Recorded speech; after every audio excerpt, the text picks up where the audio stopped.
Austrian Stocks in English. Listen this whole thing on. Yeah, welcome to Austrian Stocks in English, presented by Palfinger, the new and weekly English-spoken summary for the Austrian stock market, positioned every Sunday in the mostly German-languaged podcast Christian Drastil, Wiener Börse, Sport, Musik und mehr. My name is Christian and I will be later on joined by the absolutely smart Alison. Week 34 brought again a downslide for our ATX total return, which lost minus 2.1%. Year to date, the ATX TR is now at minus 20.7%. Up to now, we had 81 days with a positive gain and 86 with a negative. These were the best performers this week: SBO, Adeco Bank and OMV. And the following stocks performed worst: Lenzing in front of Erste Group and Don't Co. News came from Wienerberger, Andritz, Lenzing, Immofinanz, Marinomed, UBM, EVN, Fabersoft and Vienna Airport. Spoken now by the absolutely smart Alison. Thank you, Christian, for calling me absolutely smart. And these were the news of week 34, Monday. Wienerberger, brick manufacturer Wienerberger is working on advanced system solutions to drive innovation and digitalization in the construction industry. At the end of 2018, Wienerberger signed a multi-stage partnership agreement with FBR, Fast Brick Robotics, a company listed on the Australian Stock Exchange. The objective being to develop an innovative method for robotic bricklaying and to design optimized brick solutions for the masonry robot Hadrian X. This construction robot has just completed the first residential building in Wellard, Australia, with Portherm bricks produced by Wienerberger. The robot excels in terms of precision, laying bricks with absolute perfection. Wind and vibrations are measured and balanced in real time. This technology will revolutionize residential construction by making it faster, less expensive and more efficient, and guarantee a higher standard of quality. Additionally, the individual bricks are cut in a way that helps to save resources and reduces the volume of waste generated. The automated digital solution has been designed for single and multi-family homes with up to 2 floors. Depending on the degree of difficulty, the fully automated Hadrian X completes the bricklaying process for a house within 1 to 3 days. The building just completed followed upon an outdoor pilot project completed in November 2021, and demonstrates that Hadrian X is also capable of serving the European residential construction market. The next step within the framework of the Australian pilot project will be the construction of further single and multi-family homes with Wienerberger bricks. Wienerberger, weekly performance, minus 3.56%. Tuesday. Andritz, Schuler, member of international technology group Andritz, has acquired the Italian Savima Group to become a leading systems supplier of battery cell manufacturing solutions for the automotive industry and other sectors. Together with Savima, Schuler will develop the capabilities needed to equip gigafactories for the mass production of lithium-ion batteries, whose large-scale availability is essential for the success of eco-friendly e-mobility on the road. Based in Villafranca di Verona, Italy, with further sites in the USA and China, Savima is one of the leading international suppliers of equipment for the production of top-quality battery cells. The company made a name for itself in the automotive sector as well as other industries by building appropriate machines for pilot and laboratory projects, accounting some of the most prominent battery manufacturers worldwide in its customer portfolio. Furthermore, Savima is the worldwide only supplier of automated turnkey plants for the mass production of lead-acid batteries. The Savima Group employs just over 170 people and most recently reported revenue of around 50 million euros. Further, Andritz announced that it has received an order from Yuanfeng Consumer Products Company, Limited, CPG, to supply a prime line compact M1600 tissue production line to its mill located in Qingshu in Taiwan. The line will produce household paper, such as toilet paper, napkins, handkerchiefs, and facial tissue. Startup is scheduled for the fourth quarter in 2023. Andritz, weekly performance, minus 3.83%. Lenzing, the Lenzing Group, provider of wood-based specialty fibers, is transitioning its production site in Purwakarta to green electricity. The Indonesian subsidiary PT South Pacific Viscose has been using electricity generated solely from renewable sources since July this year, which will reduce its specific carbon emissions by 75,000 tons annually. In 2019, Lenzing became the first fiber producer to set a target of having its carbon emissions by 2030 and becoming climate neutral by 2050. This carbon reduction target has been recognized by the Science Based Targets Initiative. In Purwakarta, Lenzing is currently investing in the reduction of carbon emissions, as well as air and water emissions. Lenzing, weekly performance, minus 6.33%. Wednesday, Immofinanz, real estate company Immofinanz closed the first half of 2022 with very strong performance. Rental income reached a high level of Euro 144.2 million. The results of asset management improved by 3.0% to Euro 110.0 million. And sustainable FFO1 from the standing investment business rose by 6.1% to 78.7 million euros. Net profit equaled Euro 162.7 million, whereby the first half of the previous year was influenced, above all, by a substantial revaluation to the investment in SMO. With an equity ratio of 57.3% and conservative debt with a net LTV of 32.5%, Immofinanz has a strong capital base. Immofinanz intends to continue its growth course, as indicated in the strategy update which was approved after the majority takeover by the CPI Property Group in June of this year. The focus will remain on retail properties and MyHive office solutions.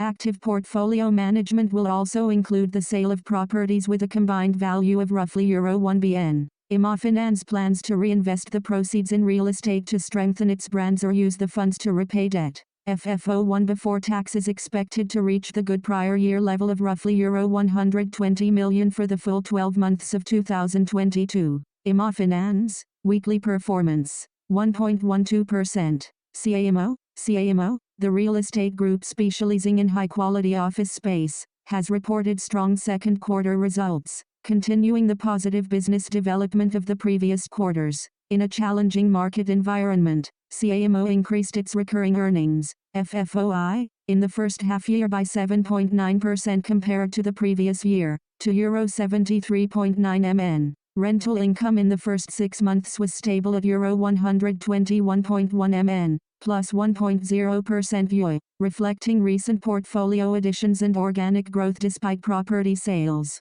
Consolidated net income improved by 28.5% to Euro 220.1 million. The main contributors to this positive development were a strong letting business, the completion of the One high-rise project in Frankfurt, and the successful continuation of the ongoing strategic capital rotation program. Following the strong first half year, CAMO expects recurring earnings, FFOI, of more than Euro 125 million in the 2022 business year. CAMO, weekly performance, minus 1.57%. Thursday, Marinomed Biotech AG, an Austrian science-based biotech company with globally marketed therapeutics, reported today financial results for the first half of the financial year 2022. With a continued high demand for Carragelose, Marinomed reports its strongest second quarter to date. Revenues for the first half 2022 increased to Euro 4.9 million compared to the previous year, H1 2021, Euro 3.2 meters, plus 52%, with sustained high sales of the virus blocker Carragelose. R&D expenses have decreased to Euro 3.3 million compared to the previous year, H1 2021, Euro 4.3 million, minus 22%. This trend was already visible in Q1 2022 and is mostly due to the reduced clinical development activities compared to the last year. With the new augmented strategy 2025, R&D is now focusing on laboratory studies, which are less cost-intensive. As Marinomed advances the development of its RX product candidates into formal preclinical and later clinical development, and together with a planned expansion of its pipeline, R&D expenses are expected to increase again in the coming years. The operating result, EBIT, was Euro minus 2.5 million, an improvement over the same period in the past year, H1 2021, Euro minus 3.6 million,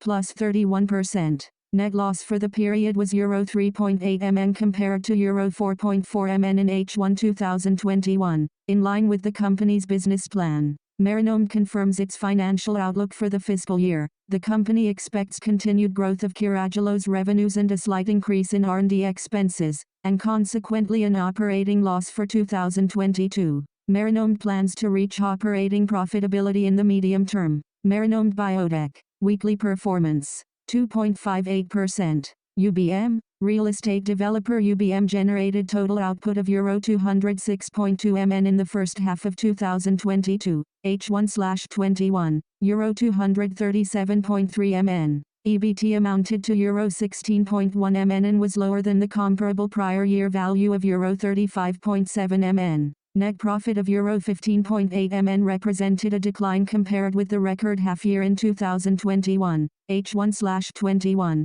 Euro 27.5 MN. Earnings per share rose from Euro 0.32 in the first quarter of 2022 to Euro 1.49 for the reporting period. According to the company, signs indicate that the perfect storm will hit the real estate market in the course of this year. UBM sees itself well positioned for this difficult phase due to its focus on residential and office properties combined with the Green Smart and More strategy. The demand for housing and new offices will remain high, especially in major cities like Vienna, Munich, Frankfurt or Prague, where most of the projects are located. A further driver for UBM is the growing demand for energy-efficient, ESG-compliant buildings to meet European climate goals. Based on the development of earnings in the first half of 2022 and on the current market situation, UBM is issuing an operating guidance of Euro 38 MN to Euro 42 MN for EBT in the 2022 financial year. This outlook is dependent on how and where the perfect storm will hit the market in the coming months. UBM, weekly performance, minus 3.53%. EVN, revenue recorded by the utility company EVN Group rose by 64.6% to Euro 2,943.7 meters in the first three quarters of 2021/22 and was driven by a number of individual effects. In Southeast Europe, the sharp rise in electricity prices led to double-digit growth in the energy business. In Austria, the network tariff increases set by E-Control as of January 1, 2021, and January 1, 2022, had a positive influence on network revenue. Other important impulses were provided by volume and price effects from renewable electricity generation, price adjustments by EVN Warm, higher revenue from natural gas trading and positive valuation effects from hedges. In addition, an increase in the use of the Thiess power plant by the Austrian transmission network operator for network stabilization offset the absence of revenue from the Walsum 10 power plant following the sale of EVN's investment and the termination of electricity purchases from this source. Growth was also recorded in the international project business. EBITDA recorded by the EVN Group fell by 11.8% year-on-year to Euro 578.1 MN in the first three quarters of 2021/22. Scheduled depreciation and amortization, including the effects of impairment testing, declined to Euro -51.2 MN, previous year, Euro -111.6 MN, chiefly due to different effects from impairment testing. In the second quarter of 2021/22, a change in the group's risk and earnings expectations for future projects based on the global distortions had already led to the recognition of an impairment loss to goodwill in the international project business, Euro 52.9 M, and to the residual carrying amount of the two sludge-fired combined heat and power plants in Moscow, Euro 4.4 MN. These impairment losses were contrasted by a revaluation of Euro 6.4 MN to the Kavarna wind park in Bulgaria during the first quarter of 2021/22 to reflect the changed regulatory conditions in combination with an increase in electricity prices.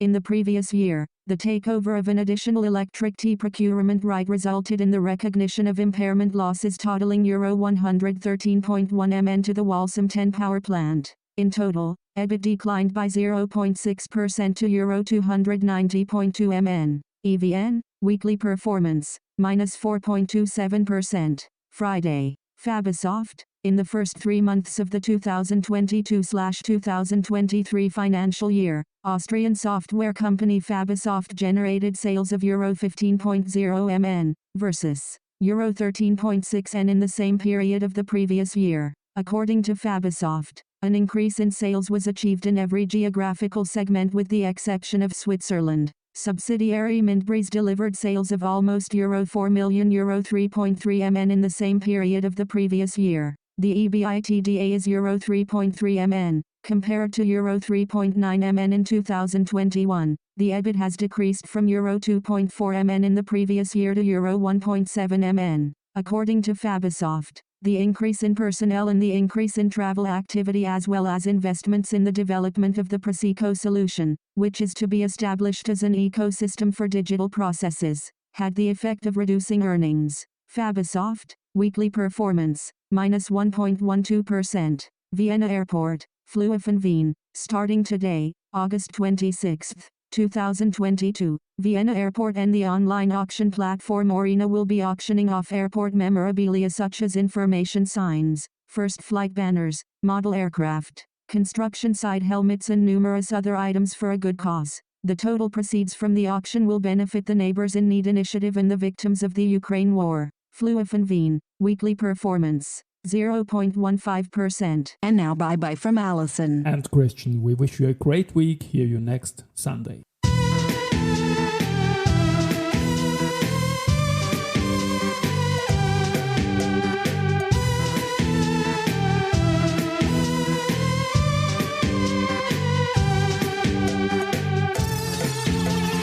Austrian Stocks in English.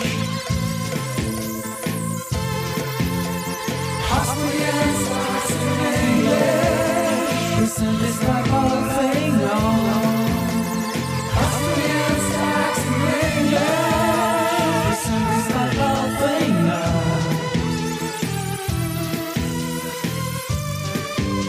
Presented by